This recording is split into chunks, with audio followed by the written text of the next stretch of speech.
बीडमध्ये होणाऱ्या ओबीसी एल्गार मेळाव्यासाठी मंत्री छगन भुजबळ हे नाशिकवरून बीडच्या दिशेने रवाना झालेले आहेत। आपण सध्या समृद्धी महामार्गावरती आहोत आणि या ठिकाणी बघितलं तर मंत्री छगन भुजबळ यांचा आपल्याला समृद्धी महामार्गावरील ताफा पाहायला मिळतोय। छगन भुजबळ यांच्यासह माजी खासदार समीर भुजबळ असतील, छगन भुजबळांचे पुत्र आमदार पंकज भुजबळ असतील, त्याचबरोबर समता परिषदेचे अनेक कार्यकर्ते पदाधिकारी असतील, ते देखील या छगन भुजबळ यांच्यासह या नाशिकवरून बीडच्या दिशेने निघालेले आहेत। आणि सध्या आपण ही समृद्धी महामार्गावरील छगन भुजबळांची गाडी पाहतो। या ठिकाणी छगन भुजबळ आपल्याला गाडीत पाहायला मिळत आहेत।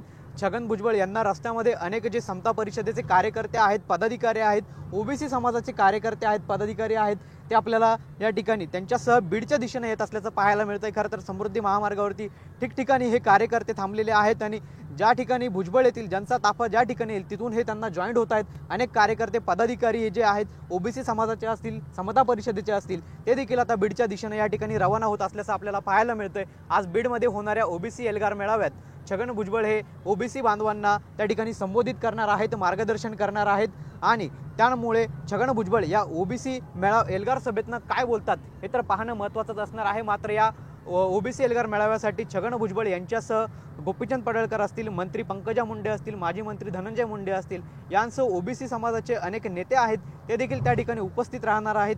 ते देखील काय बोलतात हे देखील पाहणं आता तितकंच महत्त्वाचं असणार आहे। कॅमेरा पर्सन कुशल पाटीलसह पवन येवले, TV9 मराठी।